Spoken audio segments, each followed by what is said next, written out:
Thanks so much for being here. Long, long, long ago, according to legend, in China, there was an emperor. And the emperor had one child, a daughter.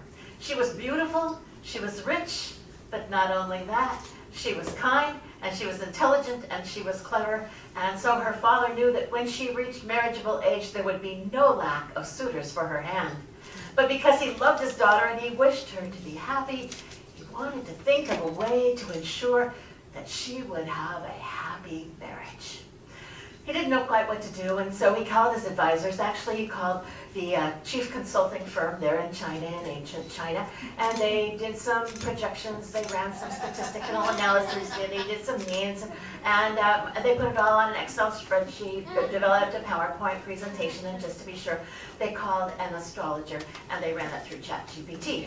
And they came up with a program, a proposal. They said, what we think you should do is you should have a contest. And he said, a contest? That sounds good. What kind of a contest? They said, well, because your daughter is an incomparable beauty, we think that anyone who wishes to marry her should bring her something of incomparable beauty. He said, excellent. What did you have in mind? They said, a blue rose. He said, that's not incomparable, that's impossible. I said, yes, isn't that the beauty of it? Some thinking. And so proclamations were proclaimed and declarations were declared. The word was sent out, and several potential suitor days were put on the calendar. Now on the first potential suitor day, they opened up the doors to the palace, and the line of potential suitors reached all the way across the courtyard, through the garden and halfway to the river. And there were so many men there, young, fresh-faced, some not so young, some not so fresh-faced, but they were all carrying roses. One by one, they were ushered into the throne room. One by one, they presented the roses to the princess.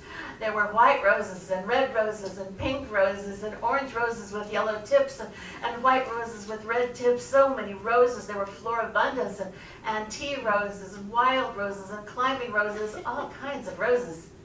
But not one of them was blue.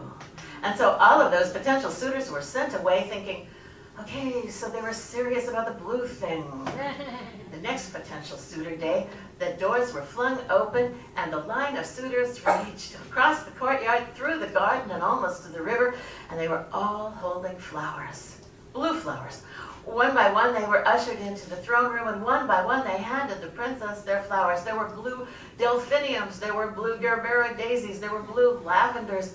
There were all kinds of blue, from periwinkle to robin's egg, but not one of them was a rose. So they were all sent away, muttering, "Ah, blue rose, blue rose." And they started to think and plan, and some of them scheme.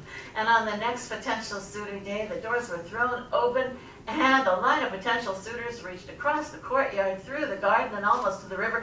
And I have to say, it looked kind of like, Mardi Gras. What they were carrying. The first suitor presented the princess with a brooch, with a carved sapphire rose and a stem and a leaf of carved emerald. She said, "Oh, beautiful, but not the blue rose I was looking for."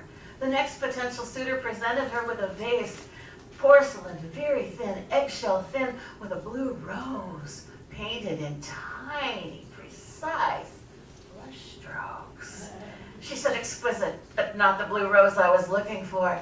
The next potential suitor, he presented her with a plastic rose. She said, "Tacky." The next potential suitor was dressed like a blue rose and offered to do an interpretive dance to demonstrate what he had in mind. And she said, "Oh, higher level thinking skills, great problem solving, not the blue rose I was looking for." Well, then the next potential suitor came in, at the end of a long line. He handed the princess a silken box, and when she lifted the lid, she gasped, for lying there in the box was a blue rose. She leaned down to get a scent, a feeling of the scent, and as she did, a butterfly flew in the open window, landed on the rose, and fell over dead. "Oh," she said, "I am outraged. You have taken something perfectly organic, perfectly natural, and you have obviously soaked it in some kind of artificial and likely highly toxic and air-polluting chemical. Guards, arrest this man. Arrange for, at least 100 hours of community service. At the very least, he could do it. Oh, so close to Earth Day, too." Well, At the end of the day, the princess was discouraged. She could not sleep, but she sat in the walled garden, sitting on a stone bench, weeping softly. And then she heard a sound. It was music. Looking around, she saw a figure silhouetted on the top of the wall. It was a lute player, and he played a beautiful song about a beautiful but lonely princess. And oh, it soothed her heart. And then the music stopped, and she called it, "Oh, wait, don't stop, don't stop." And then in a bound, he was in front of her. And he said, "I thought you might want to hear it a little bit more close." And she said, "I would." She said, "How did you get in here anyway?" He said, "Oh, with love's light wings did I approach these walls." She said, "Oh, I think I've heard that somewhere." Well, he played and sang and played and sang and played and sang until he had worked his way through his entire repertoire twice.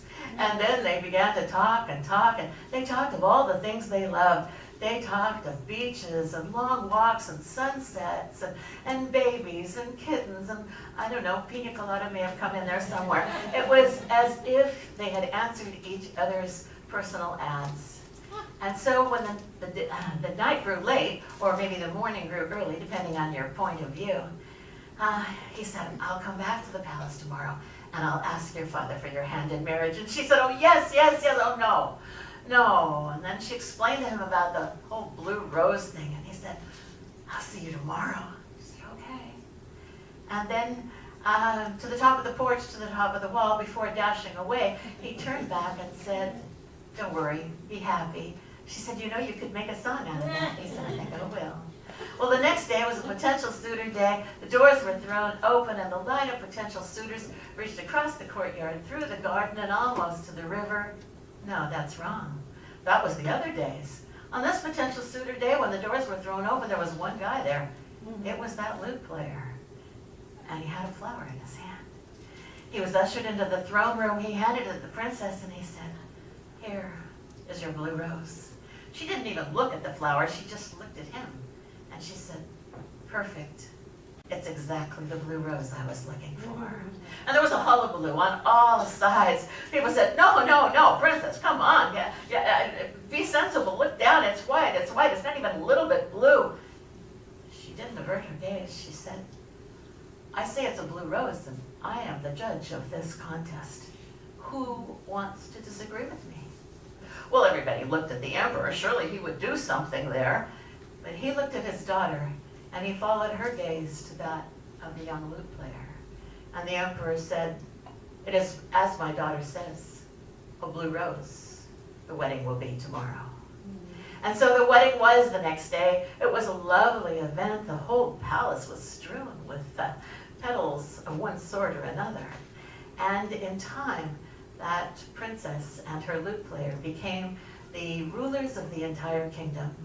They ruled from a palace that was surrounded by a huge, huge rose garden. And people came to visit all the time from far and wide.